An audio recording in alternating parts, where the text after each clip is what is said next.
Hello everyone, সবাই কেমন আছেন? আমিও ভীষণ ভালো আছি। তো আপনাদের সাথে শেয়ার করে নিচ্ছি এটা আমার একটা করা লুক। এটা kind of modern reception look আমি করেছিলাম। আর সত্যি বলতে তখন তো সেইভাবে মেকআপটা শিখে উঠতে পারিনি। এটা আমার খুব সম্ভবত 2022-এর কাজ ছিল।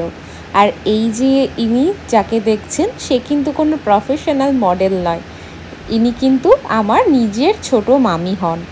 তো আমি আসলে তখন সেইভাবেও তো খুঁজে পেতাম না মডেল বা যাই হোক, অতটা খোঁজ খবর জানতাম না। তাই আমার বন্ধু বান্ধব, নিজেদের আত্মীয় স্বজন যারাই ছিল, তাদের ফেস কাটিং ভালো লাগলে পরেই কিন্তু আমি তাদের উপর প্রথম মেকআপ প্র্যাকটিস করতাম।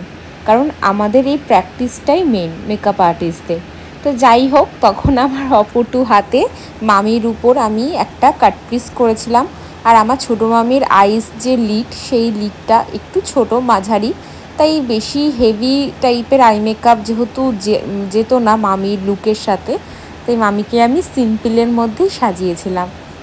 তো দেখতেই পাচ্ছ আমার ছোটো মামিকে কি সুন্দর লাগছে, আর ছোটো মামিকে দেখতেও ভীষণ সুন্দর, মুখশ্রীটা তো খুবই সুন্দর। তো এটাই ছিল ফাইনাল লুক। আর সত্যি বলতে মডার্ন রিসেপশন লুকটা বাঙালি ব্রাইডদের মুখে খুবই স্যুট হয়, খুবই ভালো লাগে। তো আমার অল ওভার লুকটা ভালো লেগে থাকলে প্লিজ লাইক করবে, শেয়ার করবে, কমেন্ট করবে। আর আবারও বলছি, এটা কিন্তু আমার এখনকার কাজ না। এখনকার কাজে অনেক রকমের টেকনিক চেঞ্জ হয়েছে, ইমপ্রুভমেন্ট হয়েছে। তো এটা প্রায় 2 বছর আগের কাজ। তো যাই হোক, তোমাদের সাথে এখন শেয়ার করলাম ভিডিওটা, যেহেতু ভিডিওটা আমার ফোনে ছিল।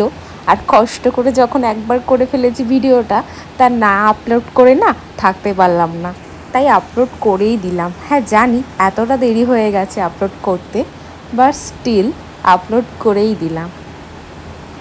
এই যে মামিকে একটু আমি ভিডিও বানাচ্ছিলাম, মামির সাথে ছবি তুলছিলাম। আর আমার মামিও ভালো এক্সপ্রেশন দিচ্ছিল। আমি ভাবতেও পারিনি মামি এতটা সুন্দর লুকটাকে ক্যারি করবে আর এক্সপ্রেশন দেবে, আর এত সুন্দরভাবে জিনিসটাকে ফুটিয়ে তুলতে হেল্প করবে আমাকে। So thank you very much. ভিডিওটা ভালো লাগলে লাইক, কমেন্ট, শেয়ার করবে।